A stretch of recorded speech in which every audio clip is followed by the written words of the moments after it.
we're going to end with potentially the greatest of all time. And what he's done at Inter Miami, Lionel Messi, since coming in, they've basically gone from worst to first. So they can get a points record this weekend, LME, with victory, Inter Miami. But bigger picture here, as far as all MLS teams are concerned and what Inter Miami has achieved, and this is only regular season, remember, where would you kind of put this Lionel Messi-led Inter Miami team in the kind of pantheon of greats in Major League Soccer? Well, they're up there.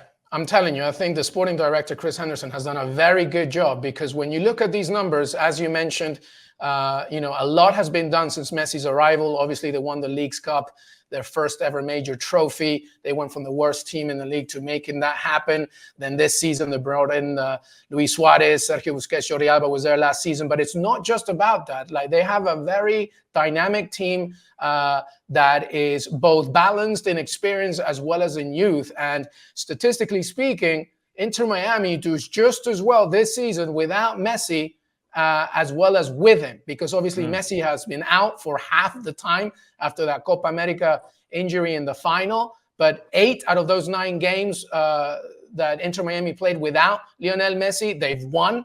They've got the Supporters' Shield. As you mentioned, if they beat New England Revolution this weekend, they will make history and become the highest single-season points scoring team in MLS history. And so there's a lot of praise that really should be given to Inter Miami as a club, and Tata Martino, quite honestly, who really has done a good job at making sure that all this has been balanced. Now, none of this will matter, of course, if they don't win MLS Cup, or at the very least make that final, because really that's why Messi's here.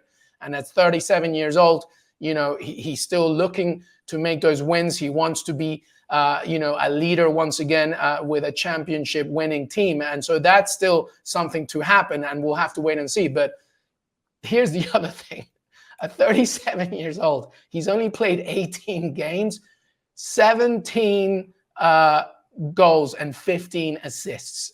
That's ridiculous. And per 90 matches in the season, that's only 2 seasons in his career has he done that, and that is 2011, 2012, 2013 for Barcelona. Now, clearly, Barcelona and La Liga is better than MLS, stronger than MLS, but you have to also add the context that this man is nearly 40 years old and he's doing these numbers. But the important thing for Inter Miami is that they're entering the playoffs with the confidence of saying, we can win with him and we can win without him. It's really remarkable. So hats off to them for sure. And that's the key, because Luis Suarez is the same age at 37. He's got 1 more goal. And Craig and I and you, we would have watched him in La Liga towards the end of his time there and thought, well, it's just a matter of time before he hangs the boots up. But he's found something again. He's not going to outpace anyone, but he knows where the back of the net is. And I think it's interesting that you're talking about how the form with Lionel Messi is pretty much replicated with the form without Lionel Messi. Craig, would it be a waste if they don't win the big one, the MLS Cup, this season? After everything Luis Miguel has just said, and we'll get on to talk about the season that Lionel Messi has had, would it go down as an overall failure of a season if they don't win the MLS Cup into Miami? Well, I would imagine so. When you sign Messi, Alba, Busquets, Suarez, anybody else I missed? Alba. Oh, no, you said Alba. No, Yeah. You're good. You're good. That's a big core of any side. So, it's an outlay, isn't it, to achieve something. I don't know about this season. I mean, I don't follow it, so can't really say too much. But you wonder why. It's a simple reason why a sort of slightly overweight, cumbersome, sort of legs have gone. Luis Suarez is still scoring goals. It's because defensively the teams are just way weaker in Major League Soccer than what he's been used to. So, I mean, how many DPs do they bring in defensive position?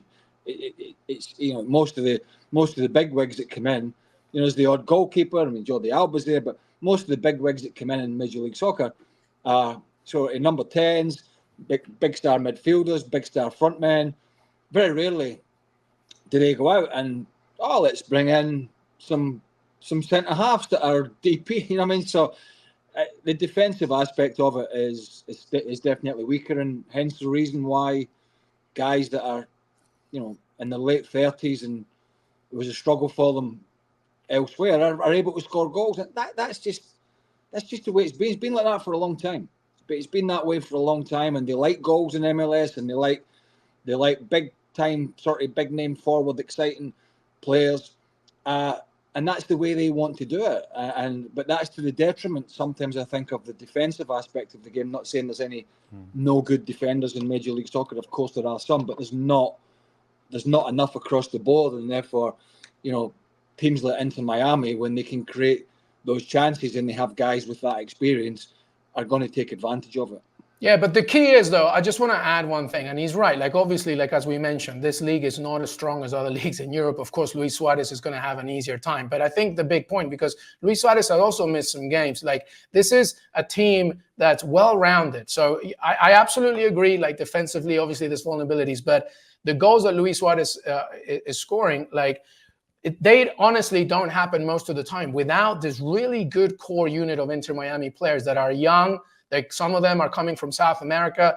Federico Redondo, for example, the son of one of my favorite ever players. He's playing now. I mean, how old do we feel talking about that? He's now a major component in this team. Diego Gomez, the Paraguayan. I mean, there's a lot of really interesting, young, talented Latin American players that are also providing a lot of excitement. I do agree, obviously, defensively, MLS can do better, but it's really a testament to the squad as a whole. And but I do think, and I'll answer the same question that you asked, Greg, like they need to win MLS Cup because like this is it for them. Like there's a reason why Messi's here and why all this money was spent and all these players that we're talking about. It's nice to win the Supporters' Shield. It's nice to get these records, but you want MLS Cup. Like that's really the ultimate objective. Paris Saint-Germain didn't bring all those superstars in to win Ligue 1. They did it to win the Champions League, and they didn't do that. So ultimately that has gone down as an expensive failure. Just finally, LME, on the international front, 3 goals, 2 assists for Messi in midweek against Bolivia. He was magnificent. He was great. I really did think he was outstanding. He just looked happy again, because he always does when he's with his international teammates. 2 different things about this. The comments immediately after the game when he's like, well, I'm not sure when the next time you'll see me playing for Argentina. Thankfully, a lot of the time that was clarified afterwards. And he says he's still got a few more years in him left. With regards to the World Cup in 2026, there is a quote from him saying that he has happiness over that World Cup. Why can't he have both? Do you expect him to be Argentina's talisman again in the United States, in Canada, and in Mexico in a couple of years' time?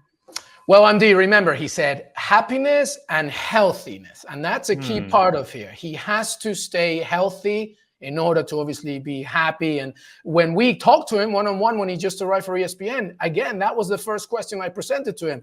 I've never seen you happier. And this is the thing about Lionel Messi at this age. And for Argentina, there's always going to be a spot for him for the 2026 World Cup. Lionel Scaloni will save that seat on the bus until literally the last second when they have to go. Like they will have that for him no matter what. So it's not really up to the Argentina.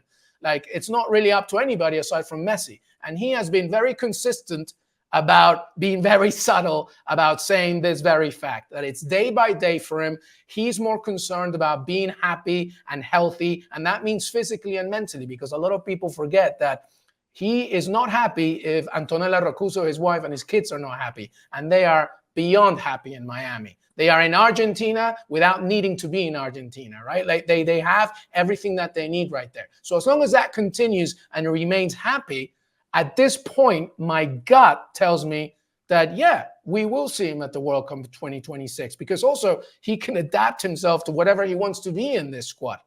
At this point, that's what my gut is telling me. However, the happy and healthy part really relies a lot on how he's doing physically, because obviously, he's older, so he's prone to more injuries and stuff, and now he's feeling. But at this point, there's no reason for me to think that he won't be at the World Cup in 2026, because it's really ultimately up to him. He's happy right now. He's healthy right now. Day by day, let's see what happens.